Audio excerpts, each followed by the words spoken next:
Boaz is with us in Wichita, Kansas. Hey, Boaz, what's up? Hey Dave, how are you? Great, man. How can we help? Hey, I'm currently a college student here in Wichita, and I am kind of wondering. I have about $22,000 in savings and about $2,000 on my debit card. I'm kind of afraid because right now I hear with all the new money being printed that inflation's going to hit it. So I'm wondering, since I'm currently a college What student, did should I you take hear? out some and then? Um, What did you hear? Oh, I was hearing that there was like going to be a lot of inflation maybe here coming since they printed off a lot of money. Who told you that? Oh man, well that's what I've been hearing from a couple people. So I've been Like who? Your drinking buddy in college? no, just a little bit on YouTube and things like Oh, you that. you But went down a rabbit hole of conspiracy theory crap. That's what I thought. You've been playing on the internet, getting financial advice. Oh, yeah. Dave. What year are you in, Boaz? Right now I will be becoming a sophomore over at Wichita State. Okay, cool. What's your question, man? How can we help? I'm wondering if I should go and either use that money towards my college. But currently I'll be working, so I'm wondering, should I just use my money in my savings? Should I just invest that? And you saying you want to invest because you're scared that you may have some inflation issues coming up down the road, right? Yeah, like my interest won't like, and my savings account won't keep up with the inflation rate, which it's not currently. So I'm wondering if that's a smart idea to stick it into investments, pretty much. So let me ask you this question. Let's say if you did do that. Let's just say I said, yep, do that. How are you going to pay for college? Student I was loans? only going to stick about 5 or 7 grand in there, and then the rest I was just going to work Okay. while I was in college. So here's my thing. No, don't invest nothing.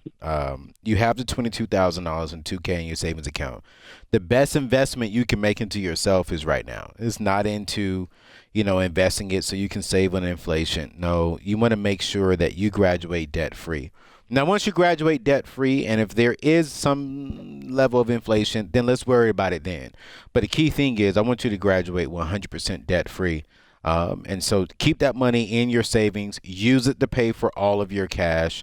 Get off of YouTube or only get on YouTube to listen to the Dave Ramsey Show.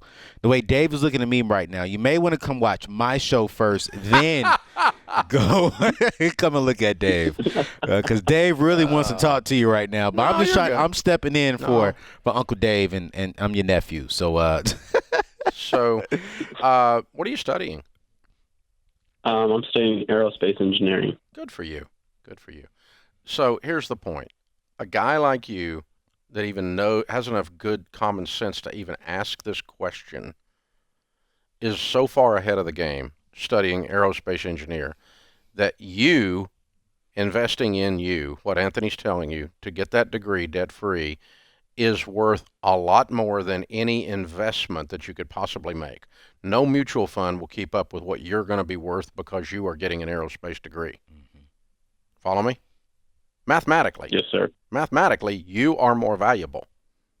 That's not some kind of existential thing of we think Boaz is awesome, although we do, but this is more like, dude, the money that you can make with that degree is greater than the money you will make on a mutual fund. Get that degree, get it debt free. Anthony's advice is exactly correct. Okay.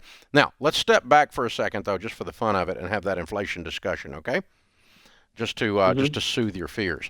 Yes, there's going to be some inflation. We're already seeing it. And what inflation is an increase in costs. The cost you have to worry about increasing is college. You don't have to worry about the cost of milk over the next 3 years, ruining your life.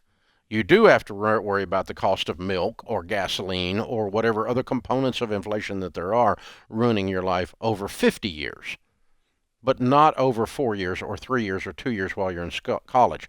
It's the long-term drip that where inflation kills you. The only way that inflation would kill you in 2 years is if we had hyperinflation, which we have never had in the United States. And hyperinflation is where all goods and services triple in 1 year or quadruple in 1 year. So a $200,000 house becomes an $800,000 house. A gallon of gas is going for $14, and a loaf of bread is $10. And if you saw that, then your fears would have come true. But that would be the first time in the history of the United States.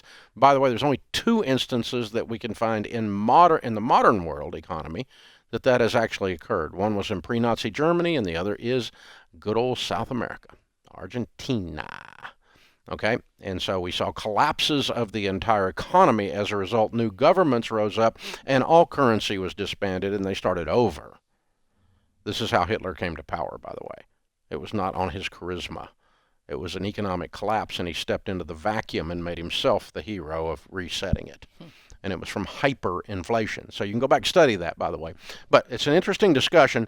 The point being is, it's not going, if we have a 5 or a 10, if we normally have a 4% inflation rate, if it's 7%, which it's probably going to be, because we're seeing cars go up in value, houses go up in value, 2x4s are going up, plywood's going up, resin, you name it, copper, steel, everything's gone up because of the shortage, because there's factories are shut down. Now they're coming back after COVID trying to catch up on the supply-demand curve, and we've got an artificial inflation rate kicking up. But it is a short-term thing, dude, and it's not going to kill you with your aerospace degree. You're going to be just fine.